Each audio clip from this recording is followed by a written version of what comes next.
২৪ নিউজে আপনাকে স্বাগত। দেখে নেওয়া যাক এখনকার সবথেকে বড় খবর। আসামের কাজিরাঙ্গা জাতীয় উদ্যান সাম্প্রতিক বছরগুলোর মধ্যে সবচেয়ে ভয়াবহ বন্যার সম্মুখীন হয়েছে। সূত্রের খবর, উত্তর পূর্ব ভারতের এই জাতীয় উদ্যানে ভয়াবহ বন্যায় কমপক্ষে ৬টি বিরল প্রজাতির গন্ডার সহ ১৩০টিরও বেশি বন্য প্রাণী মারা গেছে।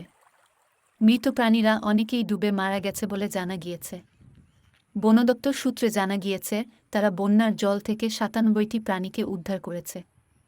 এক শিংওয়ালা গন্ডারের বিশ্বের বৃহত্তম আবাসস্থল হল এই কাজিরাঙ্গা, যেখানে ২৪০০টিরও বেশি এক শিংযুক্ত গন্ডার রয়েছে। এই পার্কটি একটি বাঘ সংরক্ষণাগারও। হাতি, বন্য জল মহিষ এবং অসংখ্য প্রজাতির পাখির আবাসস্থল এই কাজিরাঙ্গা জাতীয় উদ্যান। অসমে প্রবল বৃষ্টির কারণে রাজ্যের প্রধান নদীগুলি বিপদসীমার উপরে প্রবাহিত হয়।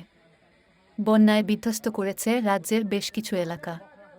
হাজার হাজার গ্রাম তলিয়ে গেছে জলের তলায়। ভয়াবহ বন্যায় ৬০ জনেরও বেশি মানুষ নিহত এবং প্রায় ২০ লাখেরও বেশি মানুষ বাস্তুচ্যুত হয়েছে। পাশাপাশি ফসল ও গবাদি পশুর ক্ষতি হয়েছে। রাজ্যের বেশ কিছু রাস্তাঘাট ভয়ঙ্করভাবে ক্ষতিগ্রস্ত হয়েছে বন্যা ও অতিবৃষ্টিতে।